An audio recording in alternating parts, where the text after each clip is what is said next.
दोस्तों पीसीएस गुरुजी गृहलक्ष्मी में आपका स्वागत है। दोस्तों आज हम लोग ना फाउंडेशन क्लास स्टार्ट कर रहे हैं अपनी। जो लोग भी पीसीएस की तैयारी यानी यूपी पीसीएस की तैयारी खासकर कर रहे हैं और पहली बार पढ़ने की कोशिश कर रहे हैं, फर्स्ट टाइमर हैं, तो उनके दिमाग में हमेशा रहता है कि क्या वो पीसीएस की तैयारी कर सकते हैं, क्या वो इस लायक है कि वो पीसीएस बन सकते हैं, क्या ऐसी तो नहीं पढ़ाई बहुत मुश्किल है और कुछ बहुत ही इंटेलिजेंट लोग पीसीएस बन पाते हैं। कुछ ऐसे भी स्टूडेंट हमारे साथ में हैं जो लोग जॉब करते हैं, हाउसवाइफ हैं, समय इनके पास कम होता है, उनको लगता है कि क्या इतनी रिस्पॉन्सिबिलिटी के साथ पढ़ाई हो सकती है। तो इन सब का जवाब जो है वो एक फाउंडेशन क्लास है। अगर आपको थोड़ा सा भी डाउट है अपने ऊपर, थोड़ा सा भी लगता है कि क्या पढ़ाई हो सकती है, नहीं हो सकती है, क्या मैं इतनी इंटेलिजेंट हूँ कि पढ़ाई हो पाए, तो मैं आपको एक सजेशन दूंगा कि ये जो फाउंडेशन क्लास स्टार्ट हो रही है, जो कि रोज़ आपको मिलेगी, आप इसको देखने की कोशिश कीजिएगा। मैं बहुत सिंपल बता रहा हूँ आपको। अभी कुछ भी प्लान मत करो अपने लाइफ को लेकर, कुछ भी प्लान मत करो। सिर्फ आप कोशिश करो कि क्या आपसे ये फाउंडेशन क्लास, जो कि बहुत बड़ी नहीं होंगी, मैंने जानबूझ के छोटा रखने की कोशिश की है कि 25-30 मिनट के अंदर ख़त्म हो जाए, क्या आपके अंदर इतना फोकस है कि आप वो 25-30 मिनट भी बैठकर देख पाओ और अगले 3-4 दिन एटलीस्ट 3-4 दिन भी देख पाओ, तब तो कुछ आप प्लान करना, वरना आप कुछ भी प्लान मत करना। क्योंकि इसका मतलब ये हो जाएगा कि आप में अभी सिटिंग कैपेसिटी नहीं है, बैठने की क्षमता ही नहीं है। तो कहीं पर भी आप कोई कोर्स या कोई किताब कुछ मत खरीदना, क्योंकि अभी आपको हैबिट नहीं है बैठ जाने की, बैठकर एक जगह बैठने की हैबिट नहीं, अभी दिमाग और बॉडी ट्रेन नहीं हुई है। इसीलिए प्लीज़ कुछ भी इन्वेस्टमेंट करना, अभी अपने आप को ट्रेन करना, बैठने की कोशिश करना, एक जगह बैठने की। मैं ये नहीं कह रहा कि सिलेक्शन होगा कि नहीं होगा, वो सब बात की बात है। मैं सिर्फ इतना कह रहा हूं कि क्या आप एक जगह 20-25 मिनट बैठ सकते हो। क्योंकि अगर आप 20-25 मिनट भी नहीं बैठ सकते तो यकीनन फिर आप पीसीएस के लिए नहीं हो, फिर आपको नहीं सोचना चाहिए पीसीएस के लिए। ठीक है, तो ये आपके लिए एक टेस्ट है कि आपकी क्षमता अभी कितनी है। ठीक है, चीजें जानबूझ के मैं बहुत सिंपल रखूंगा, कुछ भी नोट डाउन नहीं करना, कुछ भी नहीं, सिर्फ कहानी सुननी है। ये फाउंडेशन क्लास जो है, ये पॉलिटी का हम प्रीएम्बल का पहली क्लास होगी। 2 क्लासेस में प्रीएम्बल में खत्म करने की कोशिश करूंगा और सिर्फ कहानी सुनाऊंगा। अगर कहानियां आपको दिमाग में आ जाए, क्योंकि देखिए एक स्टोरी लाइन होना बहुत जरूरी है। अगर आपको पीसीएस बनना है, अगर आईएएस पीसीएस कुछ भी बनना है, तो आपके दिमाग में एक स्टोरी लाइन होनी चाहिए, कहानी होनी चाहिए कि कब क्या घटना घटी। अगर स्टोरी लाइन आपके दिमाग में रहेगा तो बाद में फैक्ट्स अपने आप आ जाते हैं उसके अंदर। ठीक है, कॉन्सेप्ट अपने आप आ जाएंगे, पहले एक स्टोरी लाइन होना चाहिए आपके दिमाग के अंदर। ये पढ़ाई का सबसे आसान तरीका होता है कहानियों के माध्यम से चीजों को सीखने का। तो आज हम प्रीएम्बल के बारे में थोड़ा सा जानकारी लेंगे, 2 कॉन्सेप्ट पे हम डिस्कस भी करेंगे, कल 3 कॉन्सेप्ट डिस्कस करेंगे, आज सिर्फ 2 कॉन्सेप्ट डिस्कस करेंगे हम लोग। ठीक है, जिससे कि चीजें कम रहें और चूंकि पहली बार आप कर रहे हो तो आपको भी एक बैठने की क्षमता आ जाए आपके। ठीक है, तो कोई व्यक्ति जो नया है, चाहे 12th पास करके आया हो, अंडर ग्रेजुएट हो या 30 साल से ऊपर की एज हो, लेकिन पढ़ाई पहली बार कर रहा हो, उसके लिए ये फाउंडेशन क्लास हो जाएगी, प्रीएम्बल की पहली क्लास। अब देखिए, ये है प्रीएम्बल, हिंदी में बोलते हैं प्रस्तावना या उद्देशिका। प्रस्तावना या उद्देशिका और ये प्रीएम्बल यानी कि संविधान की किताब का पहला पन्ना। अब आपसे सवाल पूछा जाता है कि प्रीएम्बल होता क्या है। ठीक है, उससे पहले सवाल पूछते हैं कि संविधान क्या होता है। अच्छा क्वेश्चन है ना, संविधान क्या होता है। कोई पूछे आपसे संविधान क्या है, तो भाई संविधान का सिंपल सा अगर मैं बोलूं, मतलब ज्यादा टेक्निकल पे नहीं जाएंगे, सिंपल रखेंगे चीजों को, कि अगर संविधान के बारे में पूछे कि संविधान क्या है, तो आप कहो कि एक ऐसी किताब जिसके अंदर कुछ रूल्स या रेगुलेशन बने हुए हैं, कुछ नियम कानून हैं, कायदे कानून से कहते हैं, जिसके माध्यम से एक सिस्टम बनाया जाता है जिससे जो कि देश को रन करता है। यानी कि नियम कानून उसके अंदर होगा, किताब के अंदर होगा, जिसमें किसका अपॉइंटमेंट कैसे होगा, किसकी क्या पावर है, कितना वो क्या कर सकता है, ये सब नियम कानून होंगे जिससे कि देश चल सके। एक तरह का लॉ बुक है संविधान। और उस लॉ बुक का यानी संविधान की का पहला पन्ना जो है, अगर आप किताब खोलोगे, पहला पन्ना जो है, वो पहला पन्ना जो होता है वो होता है प्रीएम्बल या उद्देशिका। पहला पन्ना। ठीक है, आपने कोई मार्केट में गए, कोई किताब खरीद के लेकर आए, ठीक ठीक है, आप देखो तो उसमें पहला जो एक होता है ना इंट्रोडक्शन का पेज होता है। अगर आप कोई नॉवेल भी लेकर आते हो या कोई किताब भी लेकर आते हो तो पहला पन्ना इंट्रोडक्शन का होता है। अब ये इंट्रोडक्शन में क्या होता है, अगर आपको मान लीजिए कोई आप शॉप में गए और कोई किताब खरीदनी है, अब वो किताब इतनी मोटी है, अब उस समय तो पढ़ के समझ नहीं पाते हो कि आपको किताब लेनी चाहिए कि नहीं लेनी चाहिए, लेकिन आप जानना चाहते हो कि इस किताब में है क्या, किसके बारे में डिस्कस किया जा रहा है, तो आप क्या करते हो, आप समरी पढ़ने की कोशिश करते हो। तो आप इंट्रोडक्शन पढ़ते हो, कुछ किताबों में इंट्रोडक्शन दिया होता है, ठीक है, उस इंट्रोडक्शन के माध्यम से आप एक आइडिया लगा पाते हो कि ये किताब किस बारे में है, क्या बातें बोली गई हैं, एक आइडिया मिल जाता है। तो कुछ ऐसा ही आइडिया प्रियम्बल के माध्यम से आपको मिलता है। यानी कि अगर कोई व्यक्ति, इस अनजान व्यक्ति को भी हम संविधान किताब दे दें तो वो प्रियम्बल पढ़कर थोड़ा बहुत आइडिया लगा पाएगा कि हाँ भाई इनका संविधान क्या कह रहा है। तो एक तरह का क्या हो गया, इंट्रोडक्शन, संविधान का इंट्रोडक्शन हो गया आपका प्रियम्बल। सिंपल भाषा में, बहुत सिंपल लेमैन लैंग्वेज में बोल रहा हूं, ज्यादा टेक्निकल हम नहीं जाएंगे क्योंकि पहले आपको आम भाषा में समझना बहुत जरूरी है। अभी बहुत हाई फाई चीजों में मत फंसिए, बहुत सिंपल भाषा में। तो अभी हमने क्या समझा, पहला समझा कि संविधान क्या है, तो संविधान के बारे में यह बोला कि भाई नियम, कायदे, कानून के बारे में किताब है जिससे देश चलता है, कि भाई किसका अपॉइंटमेंट क्या होगा, कौन किसकी क्या पावर है, क्या शक्तियां हैं, वो सब जिससे देश चलता है, पहली चीज। और दूसरा क्या है कि प्रियम्बल पहला पन्ना है जो कि इंट्रोडक्शन होता है, जिससे कि अगर कोई अनजान आदमी भी इंट्रोडक्शन प्रियम्बल पढ़े तो वो जान पाए कि किताब में क्या क्या लिखा हुआ है। यहां पे दो चीजें हो गई हैं, ठीक है। अच्छा, अब तीसरी पॉइंट पे आते हैं। तीसरा पॉइंट ये है कि जो ये आप देख रहे हो हमारे संविधान का, ये ओरिजिनल कॉपी है, यानी कि मूल संविधान है। हिंदी में बोलते हैं ओरिजिनल। ओरिजिनल का मतलब क्या हो गया कि आप जो तारीख देख रहे हो, जो आप तारीख देख रहे हो, एक मिनट, ये 26 नवंबर 1949, यानी इस तारीख को जब ये संविधान एडॉप्ट किया गया। अब पढ़ेंगे इसके बारे में, यानी कि जिस दिन इस संविधान को, संविधान की किताब को तैयार करके सबने साइन ऑन करके एडॉप्ट किया, 26 नवंबर, उस दिन जो संविधान था वो जो था वो ये था, क्योंकि उसके बाद होते रहते हैं। तो ओरिजिनल ये है, यानी जो 26 नवंबर को था ये ओरिजिनल है। उसके बाद अमेंडमेंट हुआ, संशोधन हुआ, वो बाद में होता रहा, खूब सारे संशोधन हुए हैं, ठीक है, बाद में होते रहते, समय समय पर होते रहते हैं संशोधन, ठीक है। तो ये 26 नवंबर 1949 का जो मूल कॉपी है, तो इसे कहते हैं ओरिजिनल, और हिंदी में बोलते हैं मूल संविधान। तो अगर आप मूल संविधान को देखोगे, यहां पे देखिए इंटरेस्टिंग, तो यहां पर 3 शब्द आपको देखने को मिलते हैं, सोवरेन, डेमोक्रेटिक, रिपब्लिक। समझिएगा, बहुत इंटरेस्टिंग बात बोल रहा हूं मैं, सोवरेन, डेमोक्रेटिक, रिपब्लिक, ठीक है। ये 3 शब्द हैं। अगर हिंदी में इसको थोड़ा पढ़ा जाए तो हिंदी वाले पढ़ सकते हैं कि संपूर्ण प्रभुत्व संपन्न यानी कि सोवरेन, लोकतांत्रिक यानी कि डेमोक्रेटिक, और गणराज्य यानी कि रिपब्लिक, ठीक है। क्या है हमने पढ़ा इसको अभी हम लोगों ने, हमने पढ़ा संपूर्ण प्रभुत्व संपन्न यानी कि सोवरेन, बताऊंगा, डेमोक्रेटिक और गणराज्य यानी कि रिपब्लिक। ये कौन सा है, ये ओरिजिनल वाले संविधान के अंदर बात है, यानी कि 3 शब्द दिए हैं यहां पर, 3 शब्द यहां भी।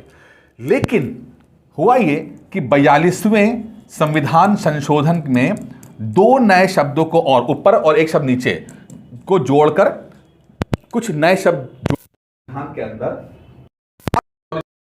हाल फिलहाल में जो नया आया है, जो कि आजकल फॉलो किया जाता है, जो आजकल ये प्रियम्बल है, जिसके अंदर 3 शब्द जो थे ना होके बढ़कर हो गए 5 शब्द। कौन कौन से, संपूर्ण प्रभुत्व संपन्न यानी सोवरेन, ये पुराना शब्द था, वादी यानी कि सोशलिस्ट, पंथ निरपेक्ष यानी कि सेकुलर, ठीक है। इन 2 नए शब्दों को जोड़ा गया और बाकी संपूर्ण प्रभुत्व संपन्न और ये लोकतांत्रिक यानी डेमोक्रेटिक और गणराज्य और एज इट इज रहे।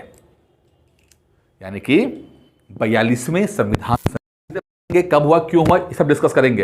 अभी मैं सबको बस समझा रहा हूं कि एक था मूल संविधान, जिसके अंदर 26 नवंबर 1949 को जो चीजें अडॉप्ट की गई, उसमें यहां पर 3 शब्द हुआ करते थे, सोवरेन, डेमोक्रेटिक, रिपब्लिक, ठीक है। उसके बाद 42वें संविधान संशोधन 1971 में सॉरी 76 सॉरी 42वां संविधान संशोधन 1976 में जो हुआ, उसमें 2 शब्द समाजवादी और पंथ निरपेक्ष को जोड़ दिया गया। अब ये पहले क्यों नहीं थे, बाद में क्यों हुए, ये इसकी कहानी भी मैं बताऊंगा आपको कि पहले क्यों नहीं रखे गए। क्या उनको पता नहीं था, ये बाद वाले लोग ज्यादा समझदार हो गए थे, क्या जरूरत पड़ गई, वो सब बताया जाएगा। लेकिन अभी मैं आपको बस फर्क समझाने की कोशिश कर रहा हूं। आपको मैं क्या समझाने की कोशिश कर रहा हूं, आपको फर्क समझाने की कोशिश कर रहा हूं। फर्क देखो, ये इंग्लिश में बात करते हैं तो यहां पर क्या आ गया, Indian sovereign socialist secular democratic Republic, 5 शब्द आ गए आपके। तो एग्जाम में बोलते हैं कि ये 5 शब्दों का सीक्वेंस क्या है। तो सवाल ये भी आ जाता है कि आप सीक्वेंस बताओ, तो sovereign socialist democratic Republic, sovereign socialist secular democratic Republic, 5 S3DR। यहां तक क्लियर हो गया, क्लियर हुआ, होश आया। मतलब प्लीज करंट मूवमेंट में रहिए, पास्ट की चिंता नहीं करनी, करंट मूवमेंट में रहिए। मुझे पता सबसे मुश्किल काम है मौजूदा मूवमेंट में रहना। और ठीक आप लोग बैठे यहां पर होकर सुन रहे हो, लेकिन अभी दिमाग में कुछ और चल रहा होगा। कोशिश करें कि यहां पर रहे, यही समस्या है आपकी। भागना नहीं है, शांत शांत होना है, सब कुछ होगा। अगर आप पूरे जीवन में इस अपने करंट मूवमेंट में रहने की आदत को सीख पाए तो शायद इससे बेहतर कुछ आपके साथ हो नहीं सकता। न भविष्य की चिंता, न पास्ट का अफसोस। करंट मूवमेंट में जो मूवमेंट है उसमें रहिएगा, चीज़ें आप भूलोगे नहीं, याद रखिएगा, रिलैक्स। अच्छा लगा अब तक तो प्लीज़ लाइक कर दीजिए, और जिसे चैनल सब्सक्राइब नहीं किया सब्सक्राइब कर लीजिए। मैं यहाँ तक लेकर आ गया हूँ, आपको कोई दिक्कत नहीं हो रही है। संविधान क्या चीज़ है, इंट्रोडक्शन आपका जो प्रियम्बल है उद्देश्य का, वो इंट्रोडक्शन है। ओरिजिनल वाले में 3 शब्द थे, सोवरेन डेमोक्रेटिक रिपब्लिक, 42 उसमें 2 शब्द और बढ़े, सेकुलर और सोशलिस्ट। ठीक है, अब यहां पर हम शुरू करते हैं कि ये जो शब्द है कौन सा, संपूर्ण प्रभुत्व संपन्नता, संपूर्ण प्रभु संपन्नता, इस पे पढ़ेंगे। लेकिन उससे पहले ही समझिए कि भारत का संविधान प्रियम्बल जो है वो शुरू होता है हम भारत के लोग, हम भारत के लोग। हिंदी में क्या होगा, इंग्लिश में क्या होगा, we the people of India, we the people of India. एक बार सवाल आ गया एग्जाम में कि भाई बताओ, तो बोला कि we the people of India. यहां से सवाल है, हम भारत के लोग। ठीक है, ये अपने आप को प्लेज कर रहे हैं, हम भारत के लोग क्या कर रहे हैं, अपने आप को बोलेंगे the we the people of India having solemnly resolve to constitute India into, हम क्या मान रहे हैं, देश को सोविरन है। तो पहला शब्द सोविरन देखते हैं, यानी कि संपूर्ण प्रभुत्व संपन्न, यानी कि सोविरन। अब यहां पर आते हैं, अभी हम आगे पीछे जाएंगे बार बार, मेरे शब्द समझते हैं सोविरन क्या चीज है।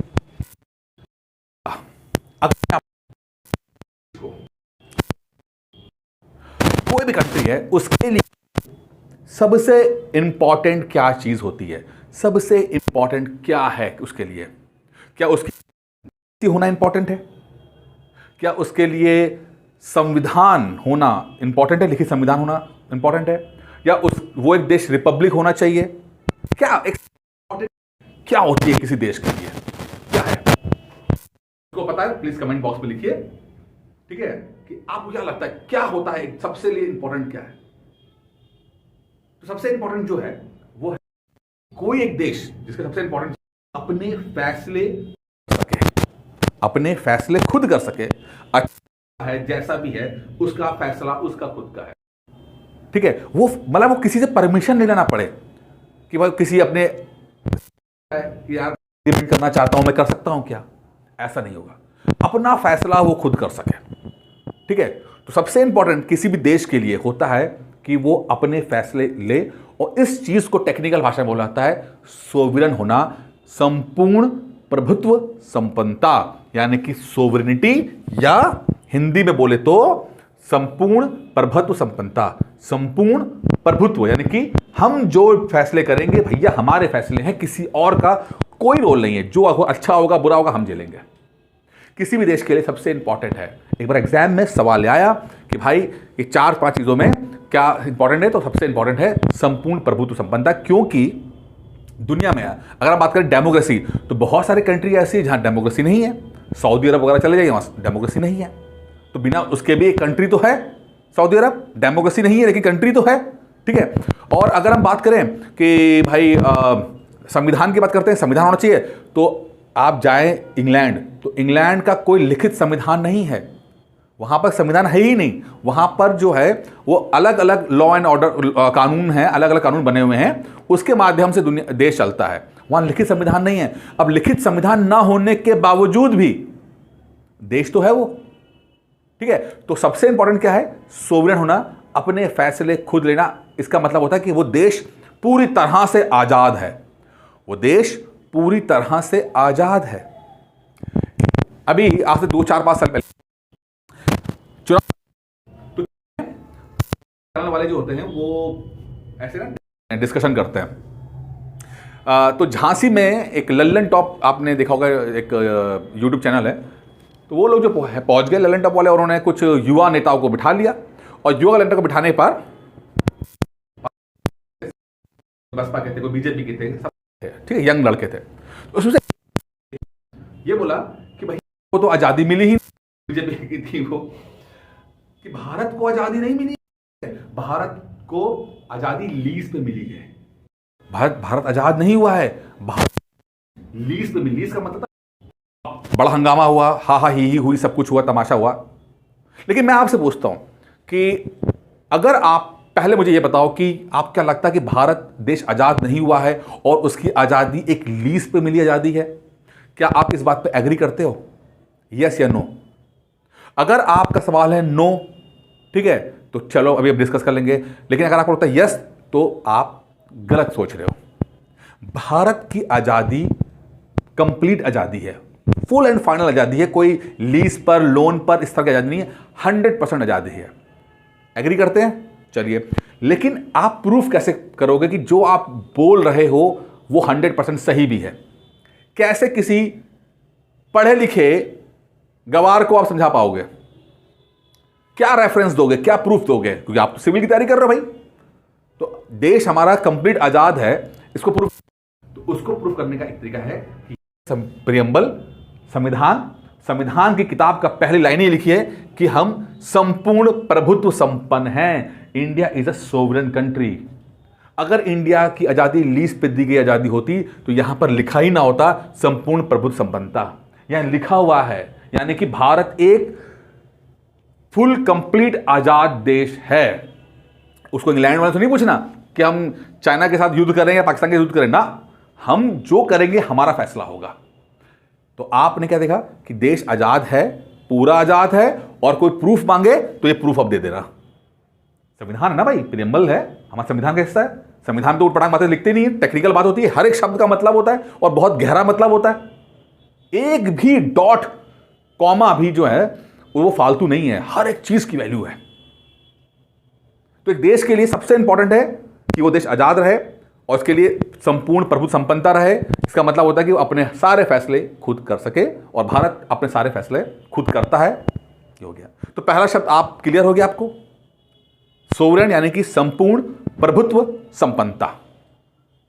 अब जितने लोग यहां बच गए होंगे, यहीं पर 90% लोग भाग गए होंगे, 90%। और अगर आप टिक गए हैं, अगर आप 10% में हैं, तो यकीन मानिएगा कि आप अपने सपने को पूरा करने के बहुत क्लोज हो।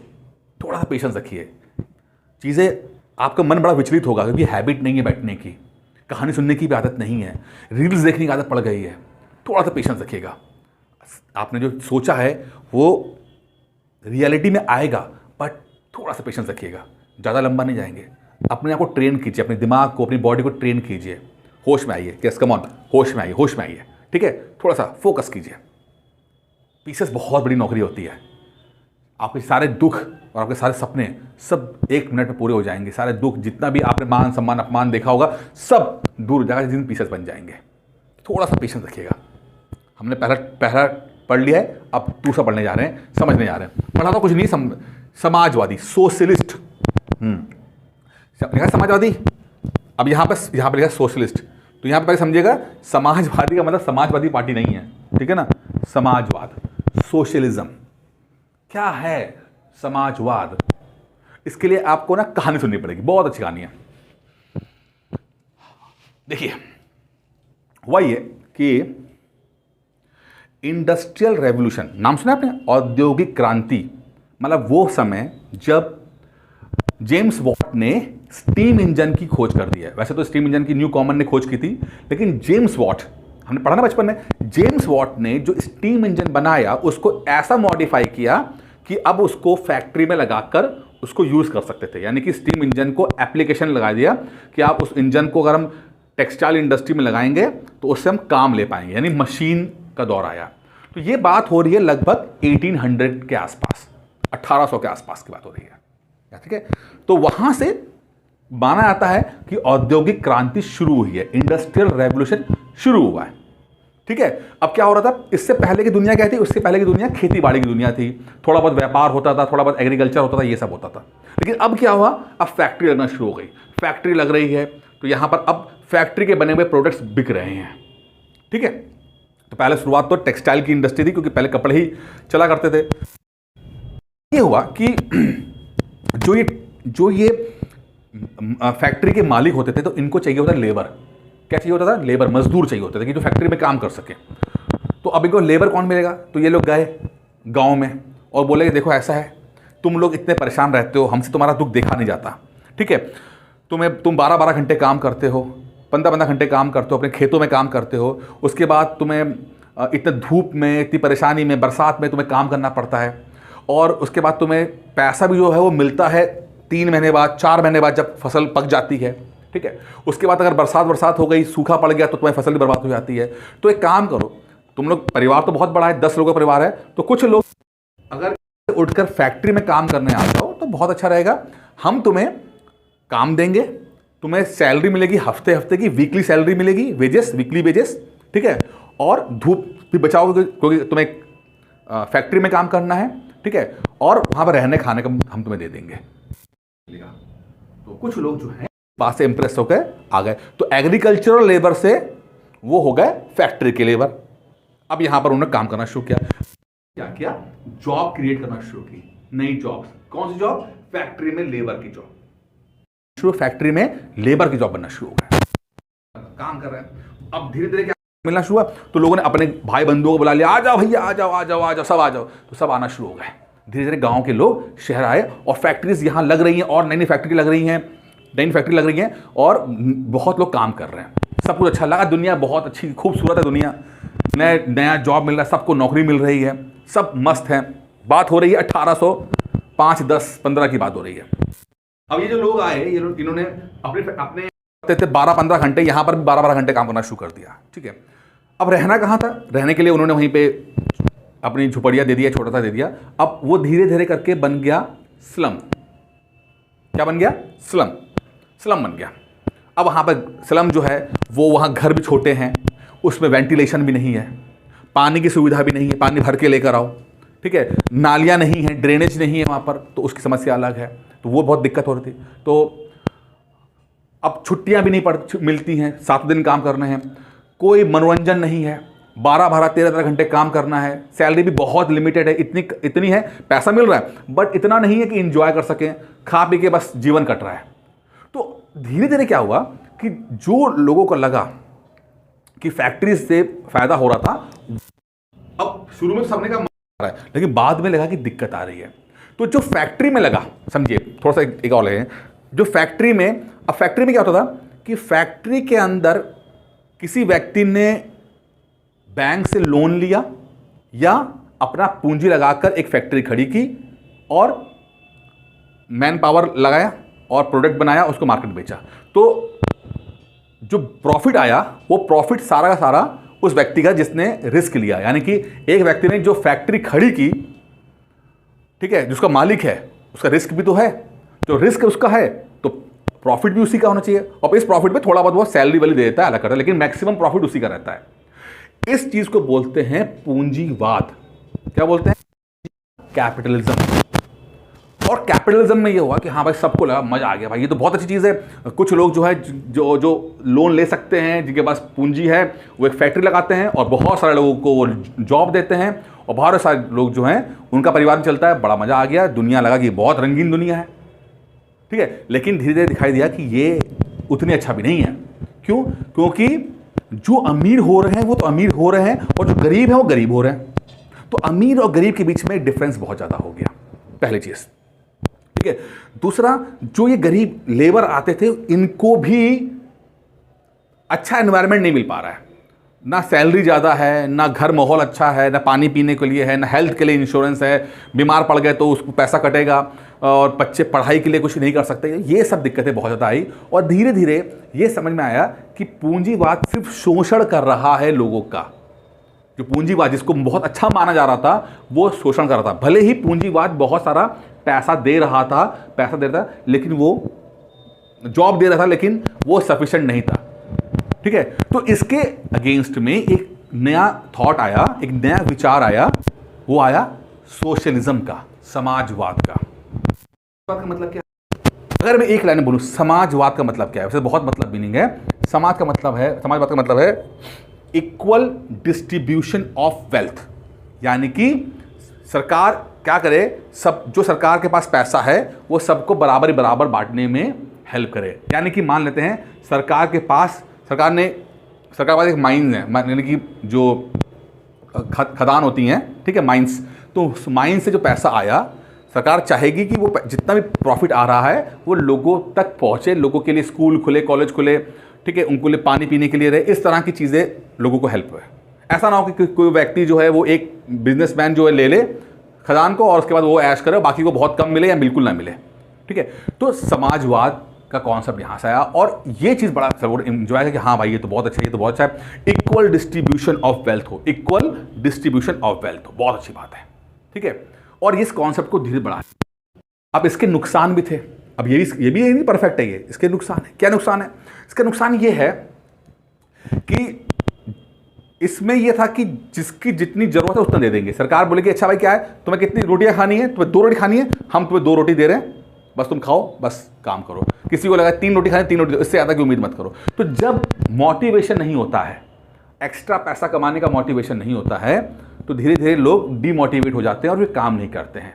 तो सोशलिज्म की प्रॉब्लम यह है कि लोग डीमोटिवेट हो गए, उनको कोई इंसेंटिव नहीं मिल रहा था जैसे कि वो एक्स्ट्रा काम करें, तो वहाँ पर उनको दिक्कतें आएंगी। लेकिन इसको डिस्कस हम नहीं करेंगे बाद में, क्योंकि अभी मैं उधर नहीं जा रहा हूँ। सोशलिज्म की प्रॉब्लम नहीं, मैं सिर्फ बता रहा हूँ कि वो भी एक असफल हुआ, सोशलिज्म भी असफल हुआ। क्यों हुआ? क्योंकि वहाँ पर लोगों को इंसेंटिव नहीं मिल रहा कि वो जो मेहनत कर रहे हैं उसको एक्स्ट्रा कमाएं। कह रहे जब मिलना ही 2 रोटी है तो उतनी काम करो। सरकारी नौकरी इसलिए होती है कि भैया जब तनख्वाह मिलना ही 20,000 रुपये है तो उतनी काम करेंगे, चाहे 12 घंटे काम करो, चाहे 2 घंटे काम करो, तनख्वाह तो उतनी मिलनी है। लेकिन प्राइवेट सेक्टर में क्या है, अगर आप एक्स्ट्रा काम करोगे तो इंसेंटिव मिलेगा।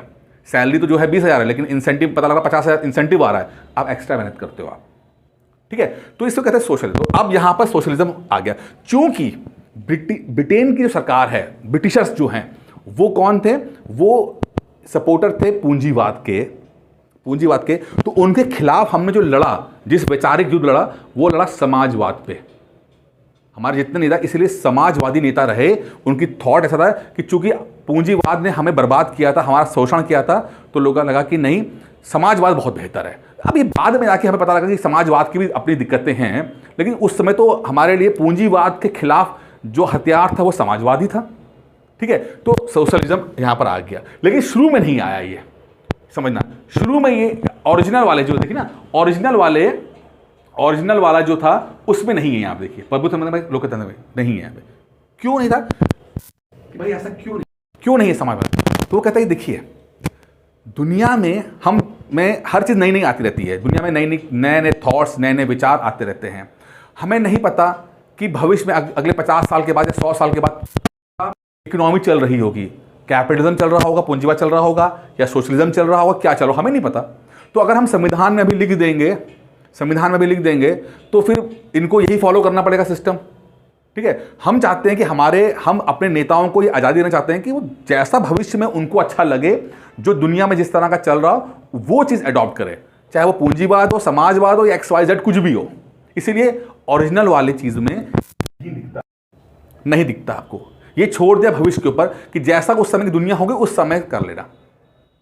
लेकिन फिर क्या हुआ, गांधी को 96 में लगना। तो इसके पीछे कहानी यह है कि इंदिरा गांधी पंडित नेहरू जी के मरने के बाद लाल बहादुर शास्त्री जी को बनाया था प्रधानमंत्री, और उनकी भी डेथ हो जाती। तो उसके बाद यह आता कि किसको बनाया जाए।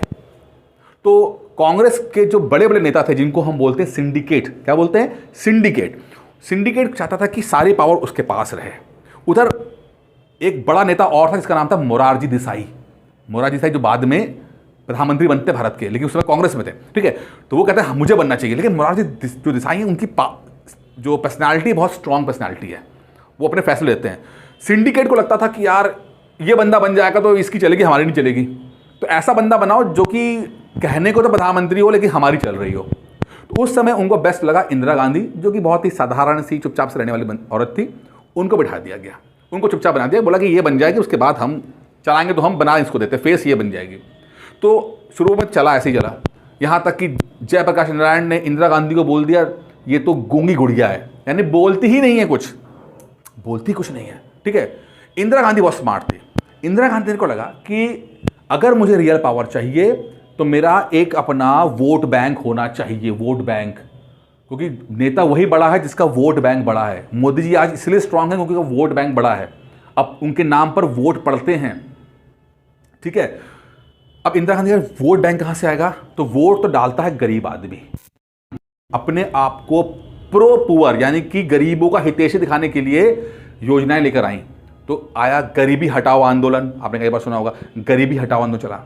तो उन्होंने और अपने आप दिखाने के लिए यहां पर ये शब्द को जोड़ा संविधान संशोधन करके कि भैया समाजवादी की हमारी पार्टी जो है वो समाजवादी सोच रखती है, वो अमीरों की गुलाम नहीं है, अमीरों के खिलाफ है, हम समाजवादी सोच रखते हैं। ये इसीलिए ये शब्द को 42वें संविधान संशोधन में जोड़ा गया, समाजवादी सोच का।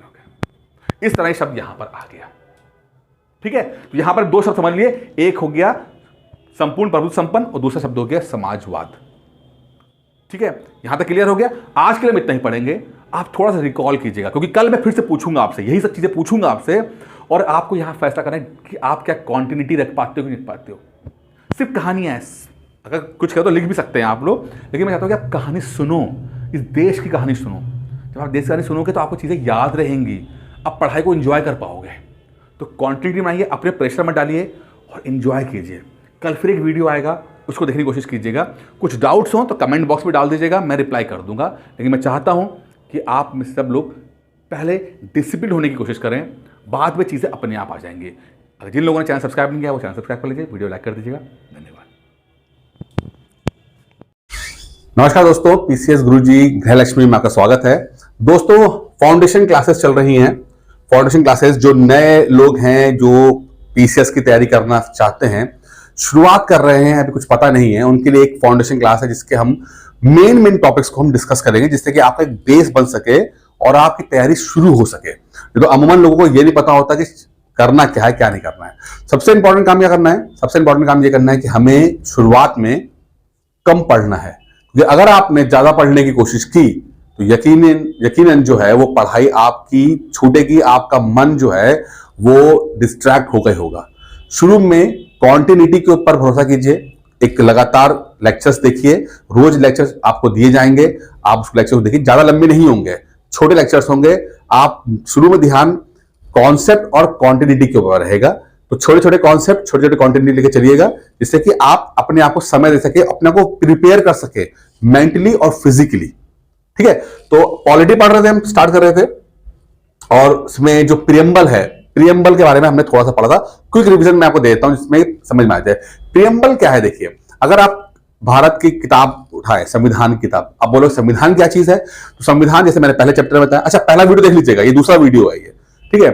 उसमें मैंने ज्यादा एक्सप्लेन किया, मैं बस क्विक रिवीजन दे रहा हूं आपको यहाँ पे, कि अगर जो कोई पूछे आपसे कि संविधान क्या चीज है, कॉन्स्टिट्यूशन क्या चीज है, तो संविधान जो है एक ऐसी किताब है जिसमें रूल्स एंड रेगुलेशन है, जिससे देश चलता है, ठीक है। मैंने बहुत ही सिंपल भाषा में बोला है कि रूल्स एंड रेगुलेशन की जो किताब है, इसमें बताया गया है कि किसी पोस्ट में कोई अगर संस्था है, कोई इंस्टीट्यूशन है, उस पद पर कोई व्यक्ति किस प्रोसेस से बैठेगा, किस तरह बैठेगा, उसकी पावर्स क्या होंगी, ठीक है, उसकी रिस्पॉन्सिबिलिटी क्या होंगी, ये सब बताया गया है। तो हमारा देश जो चलता है वो संविधान पे चलता है, रूल्स एंड रेगुलेशन चलता है। वो उस किताब का नाम है कॉन्स्टिट्यूशन, संविधान, ठीक है।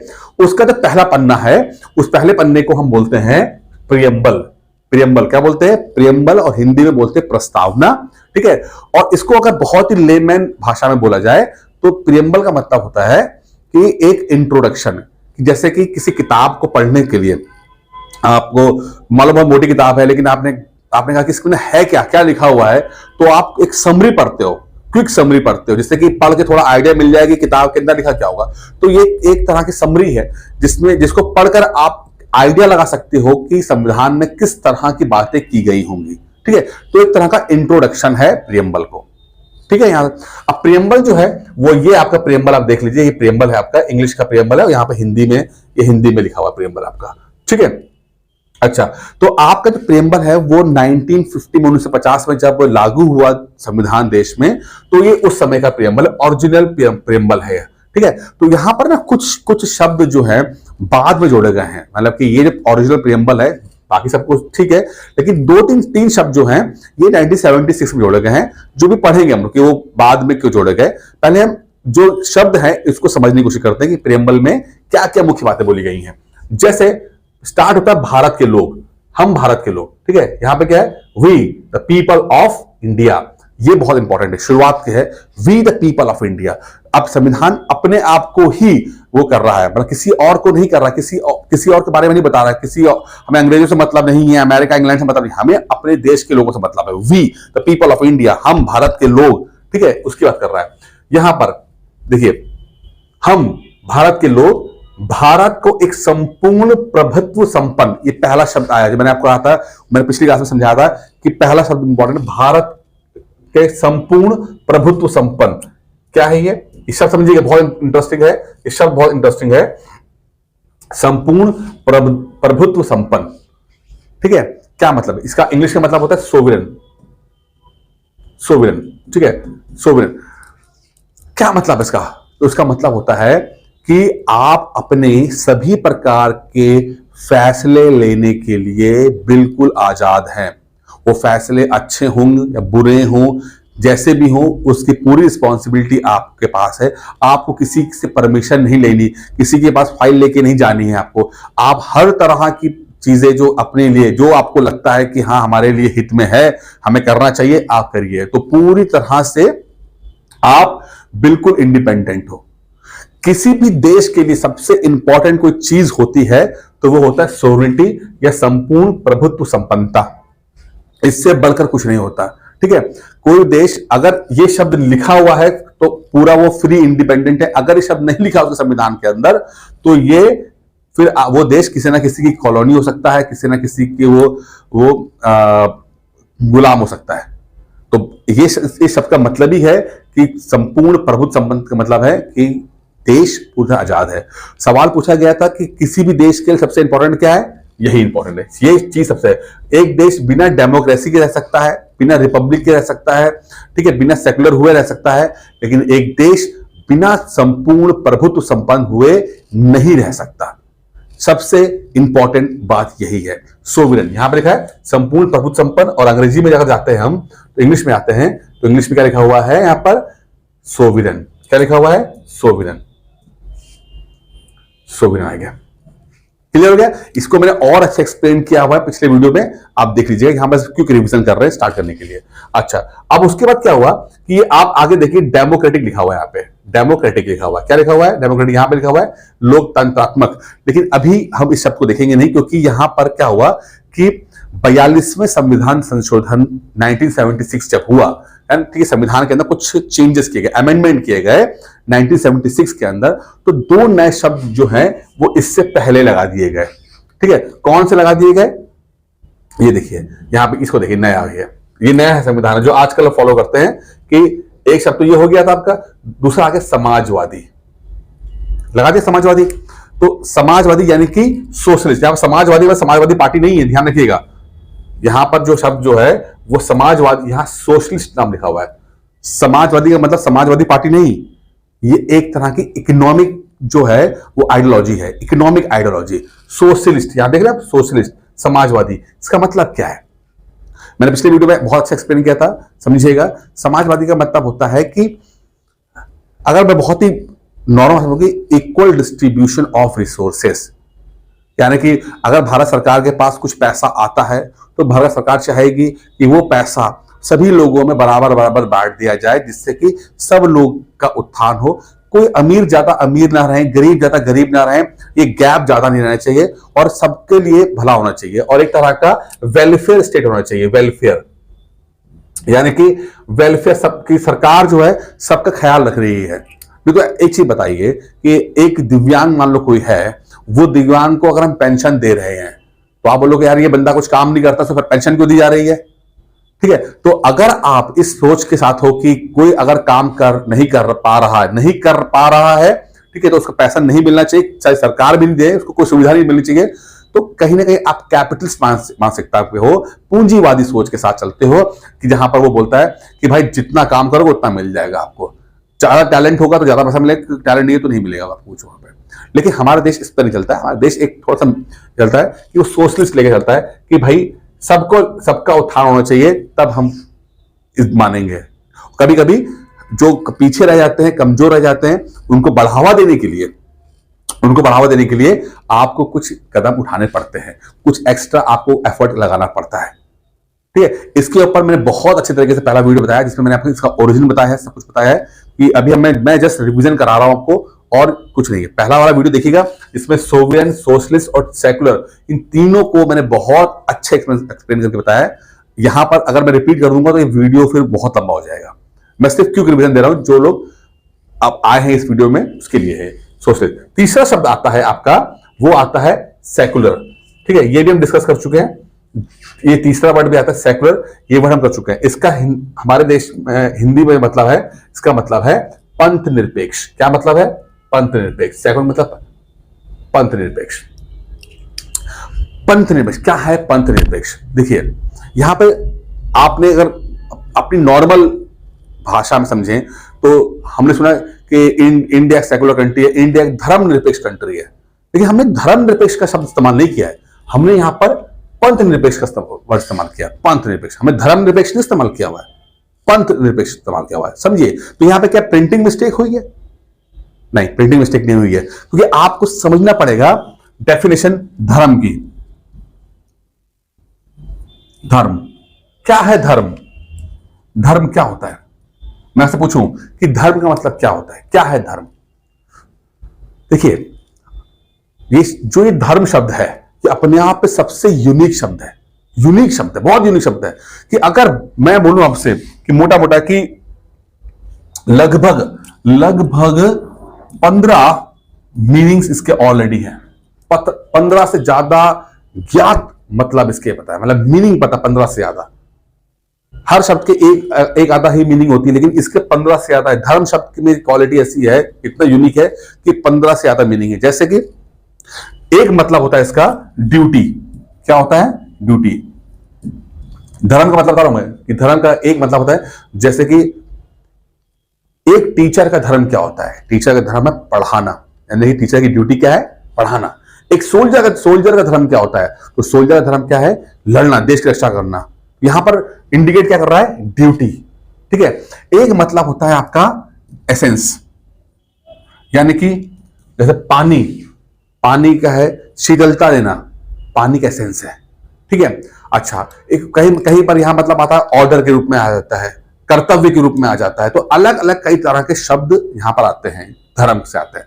तो जब अंग्रेज आए भारत के अंदर और भारत में उन्होंने ट्रांसलेशन करने की सोची कि किताबों की, जो भारत की धार्मिक किताबों को ट्रांसलेट कर रहे थे, तो यहां पर ना वो कंफ्यूज हो गए इस शब्द को लेकर, बड़ा कंफ्यूज कि कहीं पर कुछ लिखा है, कहीं पर कुछ लिखा है, कहीं पर कुछ लिखा है। अब वो समझ नहीं पा रहे कि इसका एग्जैक्ट मतलब है क्या, क्योंकि वो भले ही ट्रांसलेट कर रहे थे, लेकिन अंग्रेज बहुत कम समय के लिए मतलब आए हुए थे शुरुआत में, उतना एक्सपीरियंस नहीं था। भारत की फिलॉसफी थोड़ी सी ज्यादा डीप है, ज्यादा कॉम्प्लेक्स है। भारत की फिलॉसफी अगर आप देखेंगे तो यहां की फिलॉसफी बहुत गहरी बात बोलती, बहुत ज्यादा, इतनी गहरी बात आज भी किसी भी सभ्यता के अंदर इतनी गहरी बातें नहीं बोली गई हैं। तो अंग्रेजों का एक्सपीरियंस उतना नहीं था कि इंडिया की फिलॉसफी को वो समझ पा रहे हो। तो कहीं की तो समझ पाते थे, कहीं के समझ ही नहीं पाते थे। यही कारण है कि उन्होंने बहुत सारे ब्लंडर्स किए, उन्होंने बहुत सारी गलतियां की हैं, गलत ट्रांसलेशन किया, गलत इंटरप्रिटेशन किया हुआ है, बहुत किया हुआ है इसके अंदर। ठीक है, तो अब धर्म को लेकर आया तो बड़ा कंफ्यूज हुआ कि यार करे तो क्या करें। तो अब इन 15-16 शब्दों मतलब में एक शब्द आता है कि अपने रीति रिवाजों से या अपने पुराने सभ्यता के साथ अटैचमेंट। उसको भी कहते हैं। तो धर्म के कई मतलों में एक मतलब होता है कि अपने पुरानी सभ्यता या अपने पुराने कल्चर के साथ जुड़ना, ठीक है, तो वो आता है। तो ये चीज को थोड़ा सा समझ में आ गया कि अपने पुराने सिस्टम के साथ अगर जोड़ के चलेंगे तो वो हो जाएगा, धर्म हो जाएगा, ठीक है। तो अब चूंकि उस समय फ्रेंच रेवोल्यूशन चल रहा है यूरोप के अंदर और रेनेसा आ चुका है, आपका पुनर्जागरण काल चल रहा है, तो वहां पर यही चल रहा था कि हमें अपने कल्चर की तरफ जाना चाहिए, हमें सोसाइटी, तो कई सारे थॉट्स चल रहे हैं यूरोप के अंदर। अब यूरोप में फ्रांस की क्रांति का नाम सुना होगा, इटली में भी बहुत एडवांसमेंट आ गया है, ब्रिटेन में भी वहां पे नए थॉट्स आ रहे हैं। तो जब ये शब्द भारत में धर्म में आता है तो ये शब्द वो इस लहजे में समझ पाते हैं कि धर्म का मतलब होता है अपने पुराने रीति रिवाजों को समझना। तो यहां पर वो वर्ड करते हैं इस्तेमाल, रिलीजन। रिलीजन का मतलब होता है रस्सी दोबारा, मैंने अपने कल्चर को पकड़ना, अपने कल्चर को दोबारा से पकड़ना, अपने लोगों को दोबारा से पकड़ना, रिलीजन, ठीक है। तो यहां शब्द आ गया रिलीजन, धर्म आ गया। तो धर्म का जो ट्रांसलेशन यहां पर हो गया वो रिलीजन से हो गया। तो बाकी 15 पॉइंट हम भूल गए, हम ड्यूटी भूल गए, एसेंस भूल गए, लेकिन हमने धर्म को जो है वो रिलीजन का एक इंग्लिश मीडियम मान लिया, जो कि बहुत बहुत बहुत नैरो है। इसका मतलब वो है ही नहीं, वो मतलब बल्कि इनफैक्ट गलत मतलब है इसका। तो यहां पर रिलीजन आ गया यहां पर, ठीक है। अच्छा, अब यहां पर बात यहां से खत्म नहीं हुई है। अगर हम यहां पर चलें कि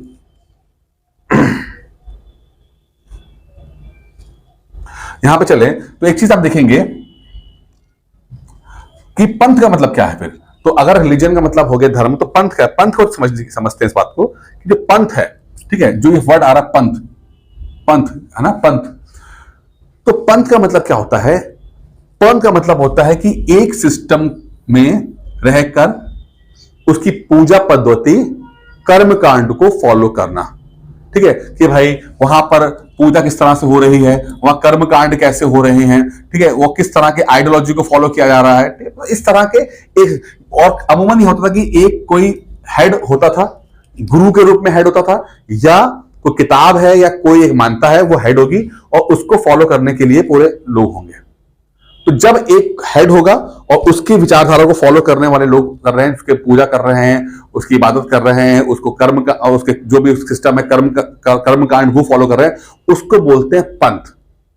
पंथ होते हैं, ठीक है। जैसे कि अगर मैं हिंदुज्म में बात करता हूं तो हिंदू में कुछ मूर्ति पूजक होते हैं और कुछ बिना मूर्ति की पूजा करते हैं, ठीक है। तो जो मूर्ति पूजा वाला होगा वो मूर्ति लगाएगा और मूर्ति को फिर जैसा पूरा सिस्टम होता है वो लाके वो पूजा करेगा उसके अंदर, ठीक है। तो वो एक पंथ हो गया। वही एक बिना मूर्ति वाला बंदा होगा, निरंकारी होगा, तो उसको उस तरह पूजेगा, ठीक है। तो है वो एक ही धर्म, मतलब हमारा एक ही हिंदुज्म है, उसके दो अलग अलग पंथ हो गए। कुछ हो गए काली माता की पूजा करने वाले, तो वो वहां पर बलि भी देते हैं, जैसे बंगाल चले जाएंगे। कुछ हो गए दुर्गा माता के लिए। तो यहां पर जो अगर इस तरह सेक्ट्स में आप डिवाइड करेंगे तो ये पंथ हो गए आपके, ठीक है। तो यहां पर सिर्फ हिंदू, मुसलमान और सिख ईसाई की बात नहीं, यहां तो पंथ का मतलब है कि एक सिस्टम को फॉलो करने वाले। तो वो हिंदू में भी एक 50 तरह का सिस्टम है, और अगर मुसलमानों में देखें तो वहां पर भी बहुत सारी चीजें, अलग अलग तरह के पंथ बने हुए हैं। शिया अलग है, सुन्नी अलग है, सब कुछ चलता है। क्रिश्चियन के अंदर रोमन कैथोलिक अलग है, ऑर्थोडॉक्स अलग है, ठीक है, जो अपने सिस्टम को फॉलो कर रहे हैं, अपने सिस्टम बनाया उन्होंने, उसको फॉलो कर रहे हैं, ठीक है। तो यहां पर यह आया कि पंथ निरपेक्ष हो गया यहां पर, इसलिए धर्म निरपेक्ष, क्योंकि धर्म हमारे लिए बहुत ही अलग शब्द है, उसके बहुत सारे मतलब हैं, और इसको यहां पर कर देंगे। निरपेक्ष का मतलब होता है अलग होना, उससे अलग।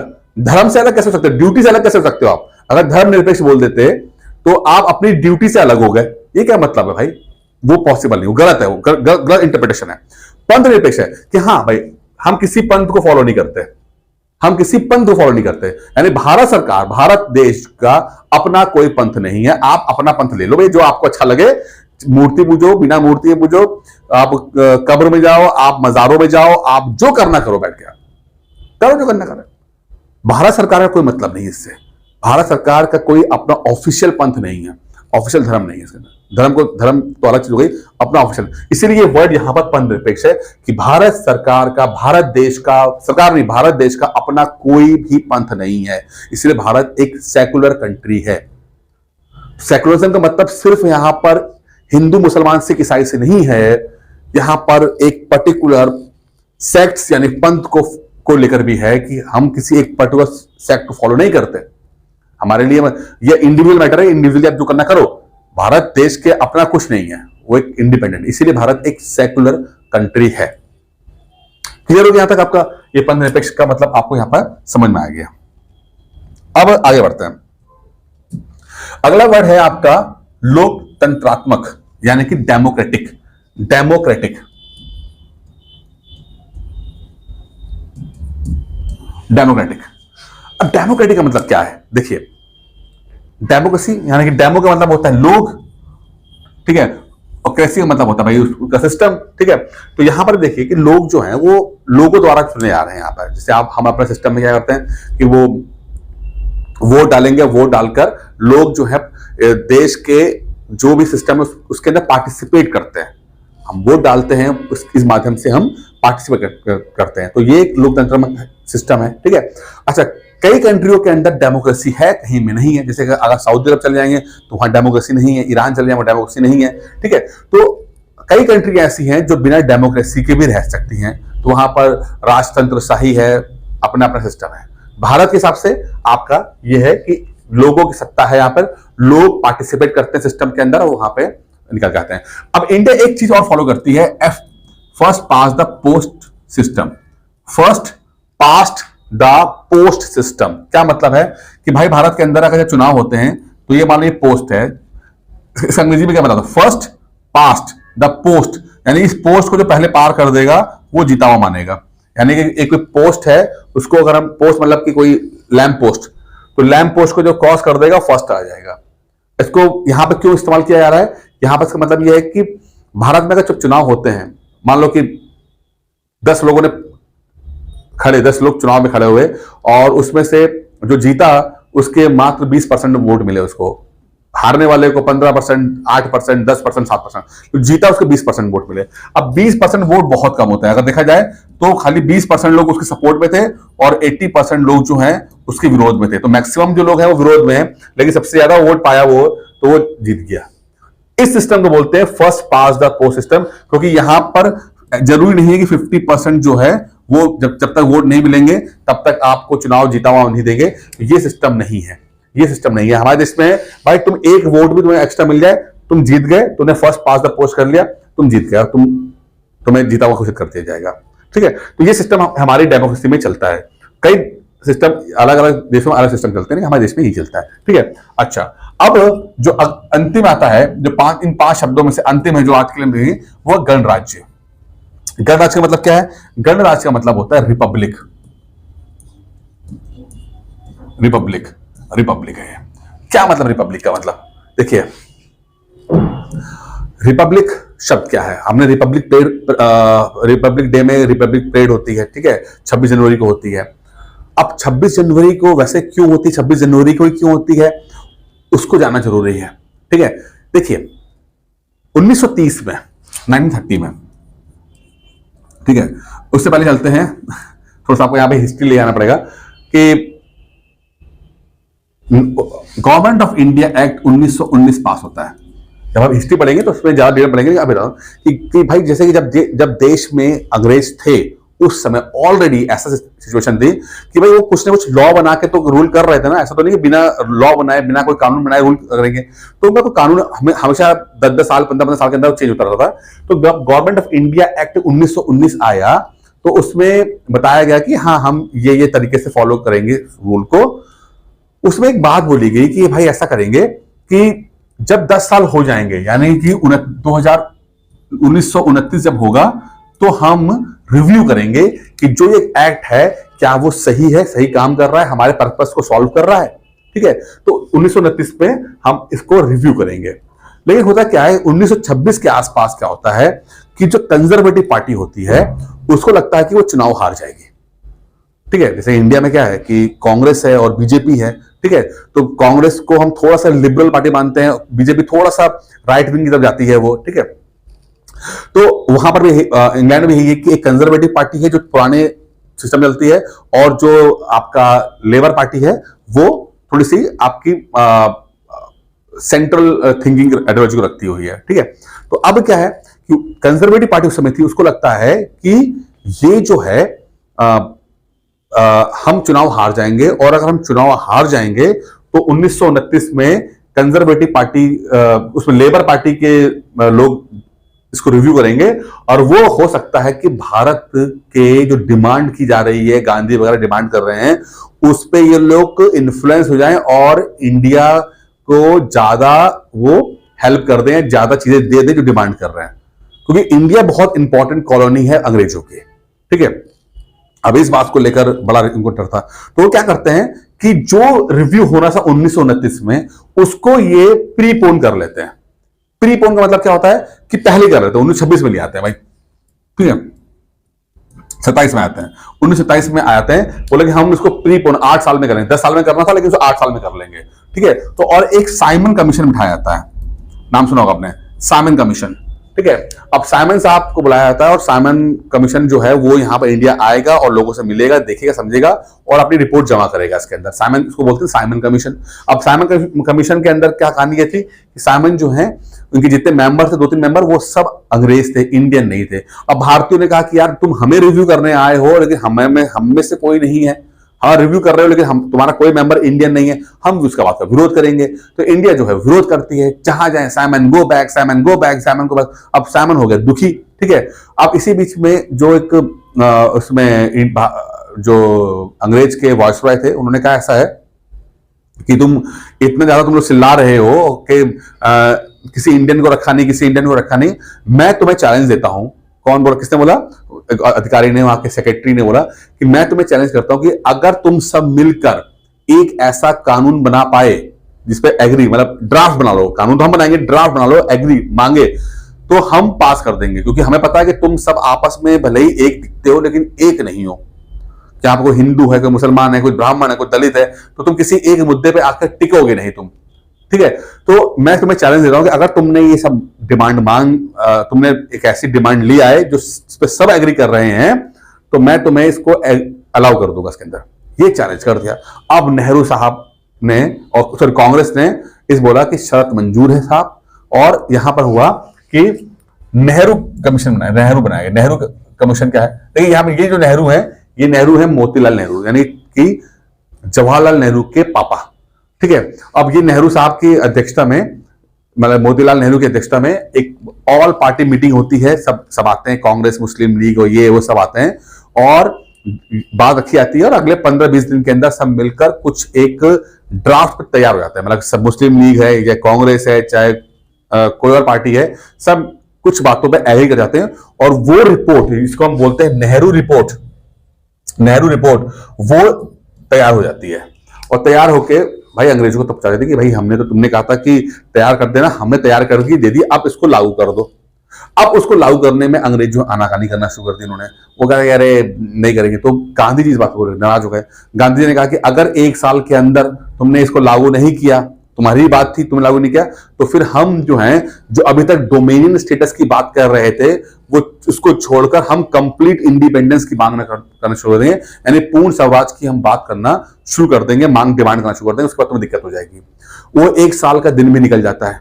जब 1 साल का दिन निकल जाता है तो गांधी जी है अपना जो सिविल डिसोबीडियंस मूवमेंट जो स्टार्ट कर देते हैं। तो गांधी जी कर देते हैं, लेकिन उससे पहले गांधी जी अप्रैल मार्च अप्रैल में करते हैं, लेकिन उससे पहले 1930 में जो जवाहरलाल नेहरू होते हैं, रावी नदी के किनारे झंडारोहण करते हैं और 26 जनवरी 1930, कब 26 जनवरी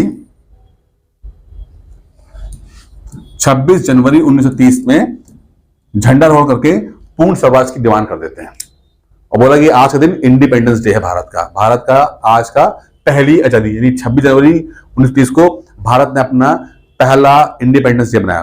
ठीक है, ये पता लगा कि अंग्रेज गए नहीं थे, लेकिन उन्होंने कहा कि हमने अपने आप को आजाद कर लिया, अब हम डिमांड करेंगे पूर्ण आजादी की, पूर्ण देश करके, अब हमें डोमिनेंट स्टेटस नहीं चाहिए। ठीक है, तो तब से ही 26 जनवरी जो है, अगले 17-18 साल जो था, वो बहुत ज्यादा पॉपुलर रहा और हर साल कांग्रेस जो है 26 जनवरी को अपना इंडिपेंडेंस डे बनाती थी।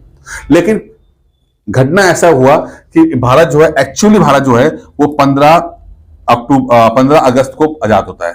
ठीक है, 15 अगस्त को। अब तो भाई ओरिजिनल तो यही है, तो यहां पर हमें मनाना शुरू कर दिया, लेकिन भारत को लगा कि यार 26 जनवरी से हमारी एक इमोशंस जुड़े हुए हैं, तो हमने 26 जनवरी को इसका नाम चेंज करके, इंडिपेंडेंस नाम चेंज करके रिपब्लिक डे का नाम दे दिया।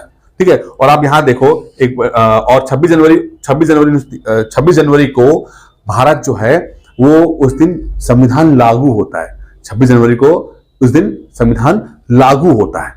तो हमने उस तारीख की इंपॉर्टेंस मेंटेन की, थोड़ा सा चेंज किया, क्योंकि अब इंडिपेंडेंस डे नहीं मना सकते थे क्योंकि 15 अगस्त हो चुका था। लेकिन इसके महत्व को मेंटेन करते हुए इस तारीख को 26 जनवरी 1950 से ही हम लोगों ने इसको अपना संविधान लागू करना शुरू कर दिया। तो उसको हमने एक तारीख दे दिया। तो इसको अब इंडिया यहां पर एक रिपब्लिक डे, आपका एक 26 जनवरी को जो रिपब्लिक डे परेड होती है वो हो गया। लेकिन अभी भी रिपब्लिक का मतलब क्लियर नहीं हो पाया है कि एग्जैक्टली मतलब रिपब्लिक का है क्या, क्यों, गणराज्य का मतलब यहां पर क्या है। देखिए, गणराज्य का मतलब, ये तो मैं कहानी सुनाई आपको, ठीक है, रिपब्लिक डे की। लेकिन गणराज्य का मतलब क्या होता है? गणराज्य का मतलब होता है कि जो पोस्ट है, जो टॉप पोस्ट है, हेड ऑफ द स्टेट है, यानी हेड ऑफ द स्टेट जो टॉप लेवल पे बंदा है, यानी हेड ऑफ द स्टेट कौन होता है? हेड ऑफ द स्टेट जो है हमारे देश में, हेड ऑफ द स्टेट है president. President head of the state कौन है? राष्ट्रपति, यानी मेन आदमी यही है, प्रधानमंत्री नहीं है।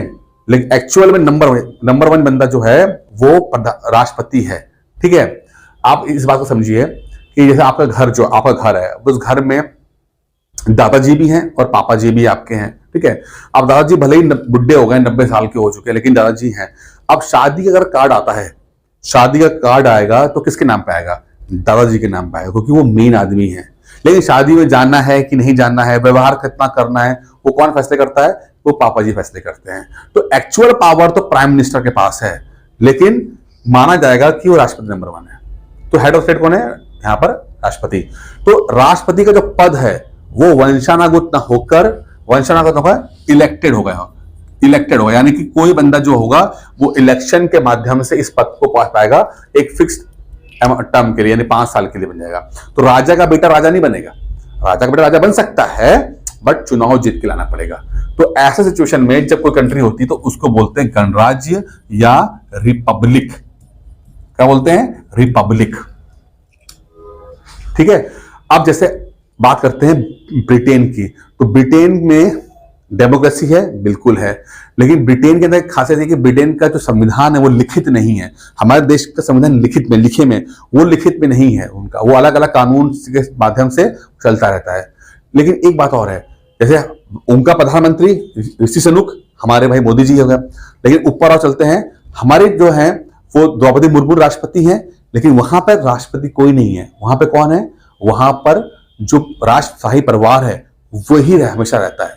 भले ही जो मेंबर हैं वो आते रहेंगे जाते रहेंगे, लेकिन जो राजा होगा या महारानी होगी वो उसी परिवार से होगी। इसीलिए ब्रिटेन जो है वो डेमोक्रेटिक तो है बट रिपब्लिक नहीं है, क्योंकि उसके जो हेड ऑफ द स्टेट है वो इलेक्टेड नहीं हो रहे हैं, वो जिस परिवार से वही बंदे आ रहे हैं। लेकिन हमारे देश में क्या है कि हमारे देश में डेमोक्रेसी भी है, ठीक है, और जो राष्ट्रपति का पद है वो वंशानुगत नहीं है, हेरिडेटरी नहीं है, और चुनाव के माध्यम से होता रहेगा। तो चूंकि ऐसा सिस्टम है तो हमारा देश पब्लिक हो गया है।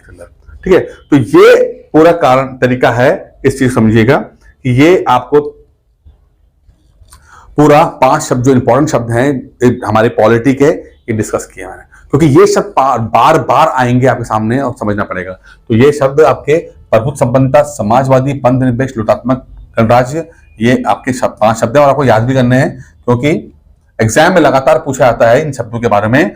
सोवियन, सोशलिस्ट, सेकुलर, डेमोक्रेटिक, रिपब्लिक, ये 5 शब्द हैं आपके।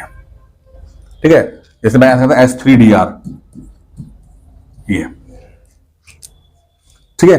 तो ये मैंने बता दिया आपको, उम्मीद करता हूं कि ये आपको समझ में आ गया होगा। कुछ समझ में ना आए तो नीचे कमेंट बॉक्स में लिखिएगा, मैं आपको एक्सप्लेन कर दूंगा उसके अंदर वहां पे आपको। ठीक है, बाकी हम आगे इसको आगे पढ़ेंगे, एक एक चीज लेकर चलेंगे जिससे कि आपके कॉन्सेप्ट क्लियर होते चले और आपको दिक्कत ना हो। आज का वीडियो कैसा लगा आप जरूर बताइएगा। प्लस लगातार वीडियोस बनेंगे, आप सबको दिखेगा, कोई दिक्कत नहीं है, पूरी पढ़ाई अच्छी तरीके से आपकी हो जाएगी। साथ में जिसने चैनल सब्सक्राइब नहीं किया प्लीज सब्सक्राइब कर लीजिए, वीडियो लाइक कर दीजिए। Thank you. नमस्कार दोस्तों, पीसीएस गुरुजी गृहलक्ष्मी में आपका स्वागत है। दोस्तों, फाउंडेशन कोर्स चल रहा है, इसमें आज हम तीसरा लेक्चर देखेंगे और हम लोग प्रियम्बल पढ़ रहे हैं, पॉलिटी का प्रियम्बल पढ़ रहे हैं। हम लोगों ने शुरू के 2 लेक्चर्स में जो बेसिक अंडरस्टैंडिंग होती है कुछ वर्ड्स की, उसको जानने की कोशिश की है।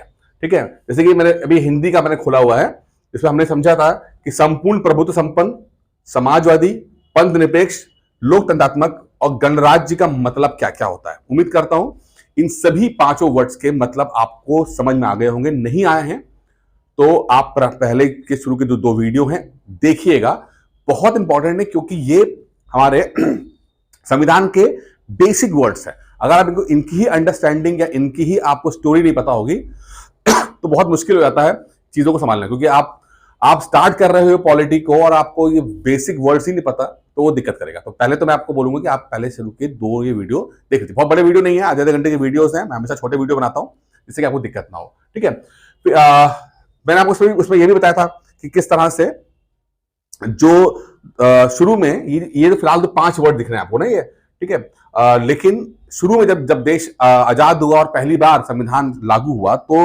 5 वर्ड्स ना होके 2 ही वर्ड्स थे आपके, समाजवादी और पंथ निरपेक्ष। ये वर्ड्स नहीं थे, यानी कि सेकुलरिज्म और सोशलिज्म ये वर्ड नहीं थे, ये बाद में ऐड किए गए हैं। क्या कारण था इनको ऐड करने का वो सब भी हम डिस्कस कर चुके हैं। ठीक है, चलिए आज मैं थोड़ा सा आपको आगे लेके चलता हूं।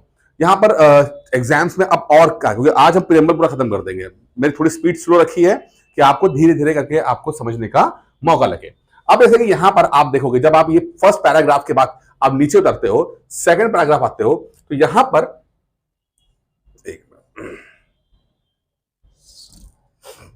पर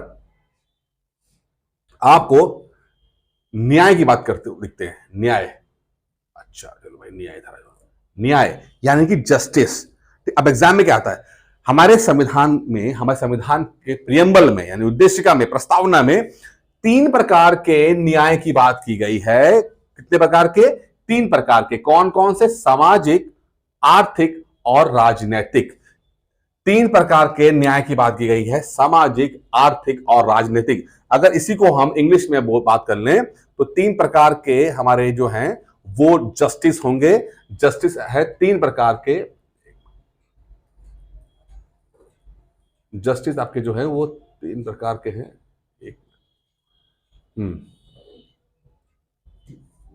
जस्टिस आपके 3 प्रकार के जस्टिस हैं, सोशल, इकोनॉमिक एंड पॉलिटिकल। सन 2021 में एक सवाल आता है जिसमें यही सवाल पूछा गया था कि जो 3 प्रकार के जस्टिस हैं इनको अरेंज करना है सोशल, इकोनॉमिक एंड पॉलिटिकल।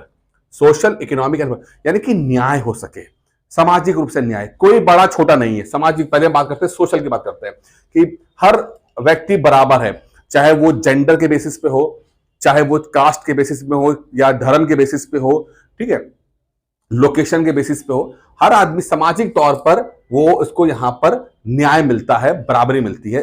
मतलब न्याय का मतलब होता है कि वो ये नहीं बोल सकते कि तुम छोटे हो तुम बड़े हो। न्याय जो है वो यहां पर जस्टिस की बात कर रहे हैं, सामाजिक तौर पर जो है यहां पर बात हो रही है। पहला चीज है। इंटरेस्टिंगली इकोनॉमिक जस्टिस की बात भी की जा रही है। अच्छा, इकोनॉमिक जस्टिस जो है हमारा फंडामेंटल राइट्स में नहीं आता। फंडामेंटल राइट्स में इकोनॉमिक जस्टिस की बात नहीं होती है, सिर्फ और सिर्फ प्रियम्बल के अंदर ही वो है इकोनॉमिक जस्टिस की बात होती है। सिर्फ और सिर्फ इकोनॉमिक जस्टिस की बात हमारी प्रियम्बल के अंदर है, फंडामेंटल राइट यानी मूल अधिकार के अंदर नहीं आता है। अभी बताऊंगा इसका फर्क क्या पड़ता है, ठीक है। और तीसरा आपका आता है राजनैतिक रूप से जो है वो भी आपको न्याय मिल सके। तो 3 प्रकार के न्याय हैं, सामाजिक, आर्थिक और राजनीतिक। आपको ये सीक्वेंस पता होना चाहिए, आपसे सीक्वेंस पूछा जाएगा, सामाजिक, आर्थिक और राजनीतिक। अब मैंने आपसे बोला कि भाई आपका ना ये जो इकोनॉमिक जो आपका जस्टिस है वो आपके प्रियम्बल में नहीं आता, सॉरी वो आपके फंडामेंटल राइट्स में नहीं आता। तो इसका एक फर्क समझिएगा, जो प्रियम्बल है आपका, जो ये प्रियम्बल है, ठीक है, वो जस्टिसेबल नहीं है, नॉन जस्टिसेबल है। क्या इसका मतलब क्या होता है? मैं थोड़ा सा ये वर्ड आपको समझना पड़ेगा। नॉन जस्टिसेबल है, दिख रहा है कि नहीं? पता नहीं दिख रहा, आपको नहीं दिख रहा, आपको दूसरे से कर लेते हैं। नॉन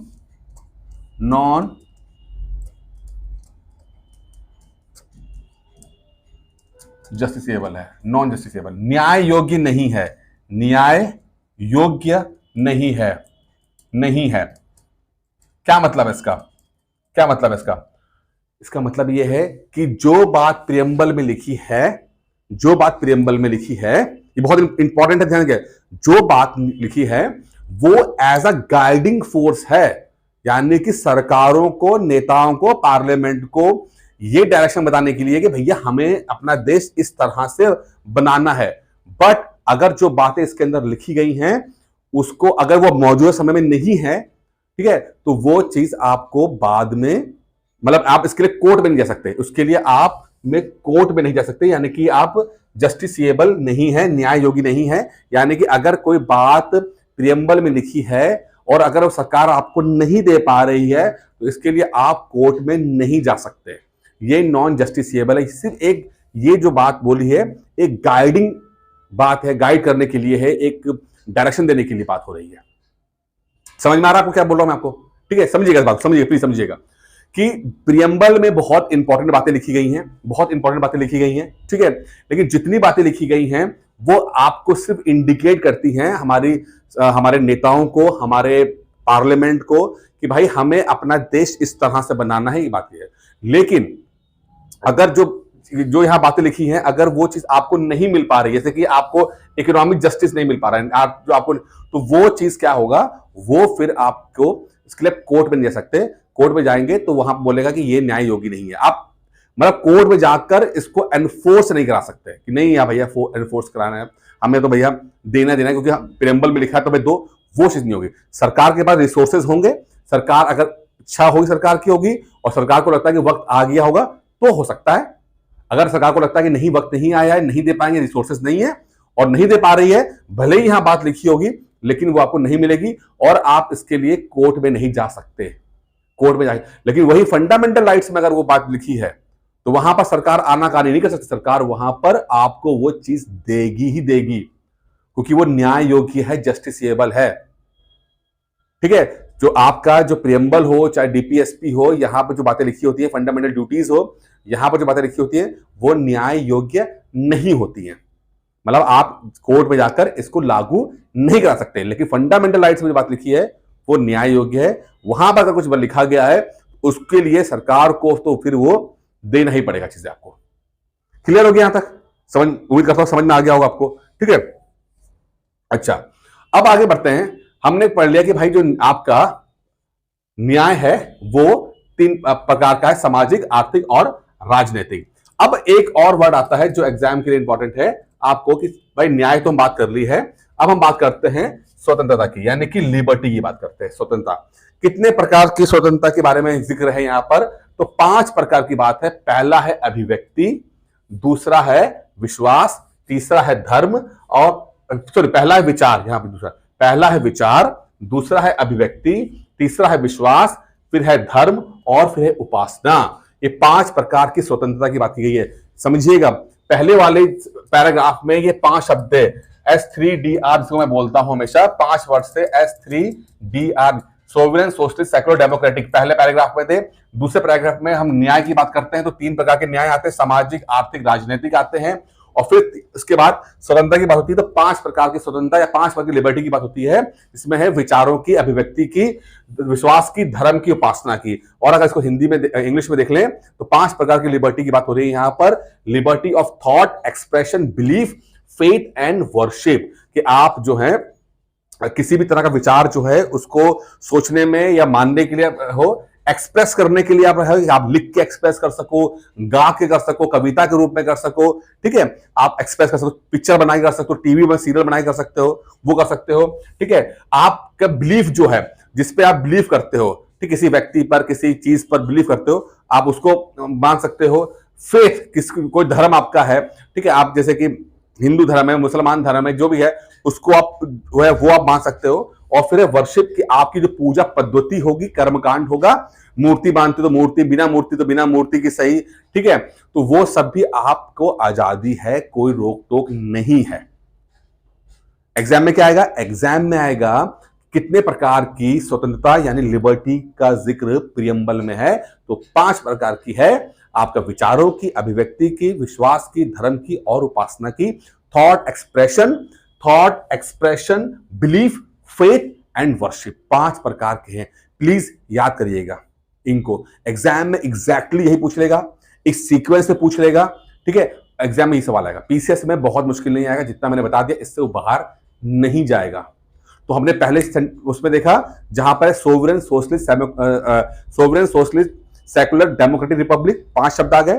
फिर आया कितने प्रकार के न्याय, 3 प्रकार के न्याय, सामाजिक, आर्थिक और राजनीतिक। फिर आता है हमारा स्वतंत्रता, 5 प्रकार की स्वतंत्रता किसकी है, विचारों की, अभिव्यक्ति की, विश्वास की, धर्म की और उपासना की। ठीक है, तो यहां पर ये आ गया। ये सवाल एग्जाम में एज इट इज आते हैं, बिल्कुल कोई और तरीका नहीं होता, बस सिंपल तरीके से आते हैं और कोई तरीका नहीं। पीछे से बहुत सिंपल आता है, जो मैंने बता दिया इससे बाहर नहीं जाएगा चीजें। ठीक है, अच्छा अब बात करते हैं, फिर से ऊपर जाते हैं हम एक बार और फिर देखते हैं कि हमारा ये बात हो चुकी है, न्याय हो गया, स्वतंत्रता हो गई है। अब हम एक और पढ़ते हैं, वो आता है समता की, इक्वालिटी की। तो कितने प्रकार की इक्वालिटी की बात करता है प्रियम्बल, मात्र 2 प्रकार की इक्वालिटी की बात करता है, प्रतिष्ठा की और अवसर की। यानी कि सबकी प्रतिष्ठा बराबर है, इक्वल है। ठीक है, सबकी प्रतिष्ठा बराबर है, इक्वल है और सबको समान अवसर मिलने चाहिए। 2 प्रकार की इक्वालिटी की बात करता है प्रियम्बल, प्रतिष्ठा और आपका अवसर, कि भाई सबको बराबर मौके मिले और सबकी जो इज्जत है वो बराबर होनी चाहिए, कोई छोटा मोटा नहीं, कोई बड़ा नहीं, कोई छोटा नहीं। तो वो चीज है। क्या हो गया यहां पर, अगर एक बात करते हैं इक्वालिटी की, तो इक्वालिटी है स्टेटस की और अपॉर्चुनिटी की। ठीक है, स्टेटस और अपॉर्चुनिटी। तो फिर से देखते हैं पहला paragraph, S3DR sovereign socialist secular democratic Republic. फिर आया कितने प्रकार के न्याय हैं, 3 प्रकार के न्याय हैं, प्लीज एक बार रिपीट करते हैं। सोशली, इकोनॉमिकली और पॉलिटिकली 3 प्रकार के जस्टिस आता है। ठीक है, सामाजिक, आर्थिक और राजनीतिक। देन आता है आपका लिबर्टी, मतलब स्वतंत्रता, 5 प्रकार की है, विचारों की, अभिव्यक्ति की, विश्वास की, धर्म की और उपासना की, thought, expression, belief, faith and worship. फिर आता है समता की, कितने प्रकार की इक्वालिटी की बात करता है, कितने प्रकार की समता की बात करता है, तो 2 प्रकार की बात करता है। पहला है आपका स्टेटस की और दूसरा है अपॉर्चुनिटी की। दैट्स इट, और कोई तरीका नहीं, बस सिंपल सवाल एग्जाम में, और कोई इधर उधर मत सोचिएगा, सिंपल सवाल ही बस यही आएंगे जो मैं बता दिया आपको, इतना है, बस याद करना है आपको। ठीक है, यहां पर याद करना, इससे ज्यादा कुछ है ही नहीं पीसीएस के लिए, इससे ज्यादा आपको पढ़ने की जरूरत ही नहीं है, इससे ज्यादा आपको नहीं जाना है। प्रतिष्ठा और अवसर के समता प्राप्त करने के लिए तथा उन सब व्यक्तियों की गरिमा और राष्ट्र की एकता। अब अगला सेंटेंस क्या आएगा, यहां तक क्लियर हो गया कि 2 प्रकार के हो गए, प्रतिष्ठा और अवसर की बात हो गई है। अब प्राप्त करने के लिए तथा उन सब में व्यक्ति की गरिमा और राष्ट्र की एकता और अखंडता सुनिश्चित करने के लिए बंधुत्व बढ़ाने के लिए अब इसमें क्या है, इसमें कुछ बोला है उन्होंने, ये 2-3 शब्द और जोड़ दिए जो एग्जाम में खैर इतना इंपॉर्टेंट नहीं है। ये 5 जो शुरू के हो गए कि फ्रेटर्निटी यानी कि बंधुत्व, फ्रेटर्निटी का मतलब होता है बंधुत्व, assuring the dignity of the individual and the unity and integrity of the nation. यानी कि बंधुत्व की बात करें, बंधुत्व मतलब है दोस्ती, यारी, भाईचारा, बंधुत्व। ठीक है, तो बंधुत्व हो, एश्योरिंग द, जो इस तरह का भाईचारा हो कि हम एश्योर कर सके कि एक व्यक्ति की डिग्निटी, एक इंडिविजुअल की, व्यक्ति की डिग्निटी जो है वो हो और देश की एकता और अखंडता हो। ऐसा बंधुत्व हो कि देश भी एक रहे और अखंड रहे, और जो देश के अंदर जो देशवासी है, जो व्यक्ति है, उसकी भी डिग्निटी रहे, उसकी भी प्रतिष्ठा, मान सम्मान बना रहे। क्या है एक इसके यहां पर मतलब कि भाई जो है व्यक्ति की गरिमा बनी रहे और राष्ट्र के रूप में देश की जो है एकता बनी, अखंडता बने। ऐसा भाईचारा हमारे देश में होना चाहिए, ऐसा भाईचारा देश में होना चाहिए। और इस चीज को अचीव करने के लिए दृढ़ संकल्प होकर अपनी इस संविधान सभा में, जो संविधान सभा हुई थी, जिसका काम था, जिसने 2 साल 11 महीने 17 दिन मिलकर एक सभा के अंदर डिस्कशन किया हर बात पर और अपना एक संविधान तैयार किया। 2 साल 11 महीने 17 दिन के अंदर जो संविधान तैयार किया उसको बोलते संविधान सभा। उस संविधान सभा में आज तारीख 26 नवंबर 1949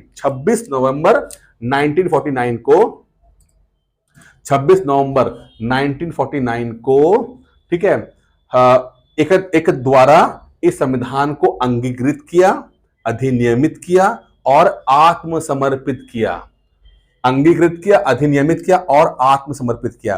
क्या बोलते हैं, जितने भी हमने ऊपर पढ़ा, पहला क्या पढ़ा, पहले पैराग्राफ में S3DR sovereign socialist secular democratic Republic, दूसरे में कितने फिर न्याय की बात करते हैं कि भैया 3 प्रकार के न्याय हो जाएंगे, जस्टिस हो जाएंगे हमारे, सामाजिक, आर्थिक, राजनीतिक।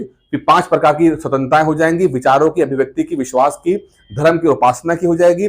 फिर 2 प्रकार की हमारी जो है वो इक्वालिटी हो जाएंगी, समता हो जाएंगी, इसमें प्रतिष्ठा, और दूसरा है अवसर की। और उसके बाद बंधुत्व, ऐसा बंधुत्व होना चाहिए, ऐसा भाईचारा होना चाहिए, ऐसी फ्रेटर्निटी चाहिए जहां पर एक व्यक्ति की गरिमा का भी मान सम्मान रखा जाए और एक देश के रूप में हमारा देश एकता और अखंडता भी रहे।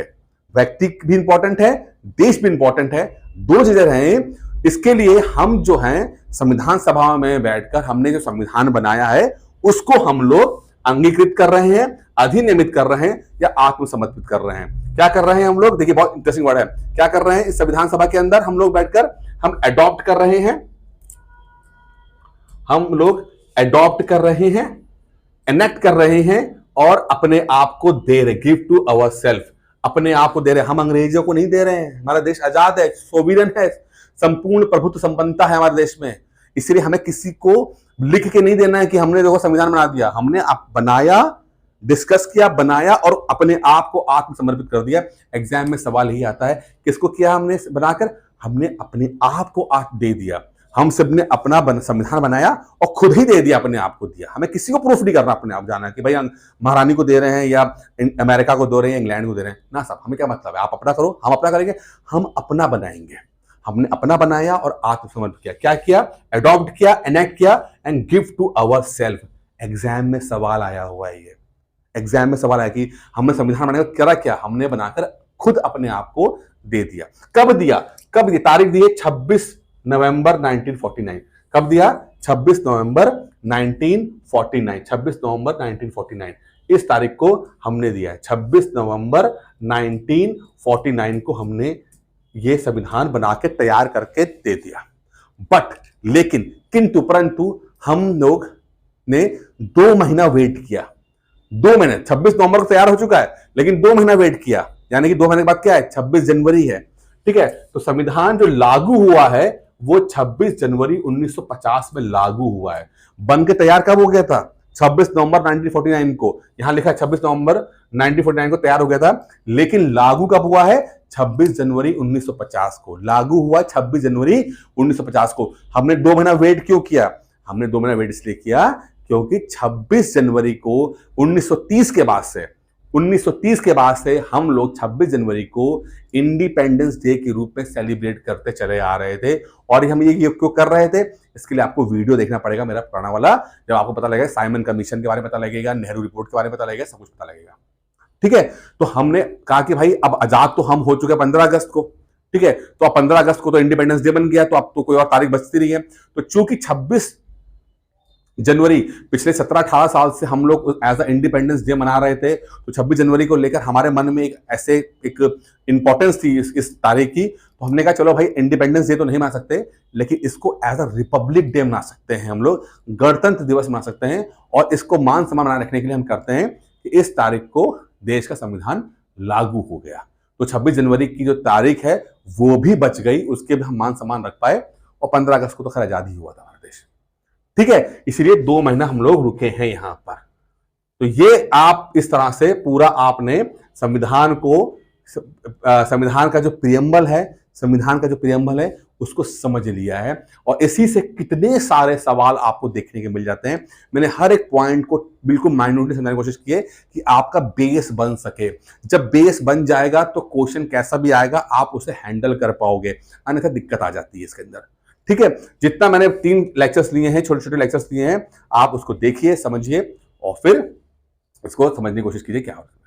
ठीक है, आज प्रेमर पढ़ लिया। अब हम अगला जो लेक्चर लेकर आएंगे किसी और पॉलिटी का कुछ और लेकर आएंगे। आपसे अनुरोध है कि वीडियो देखिए, लाइक कर दीजिए और चैनल सब्सक्राइब कर लीजिए, जिससे कि आपको लगातार वीडियोस ऐसे मिलते रहें और फाउंडेशन क्लासेस जो मैं आपको दे रहा हूं उससे आपकी नींव मजबूत हो सके।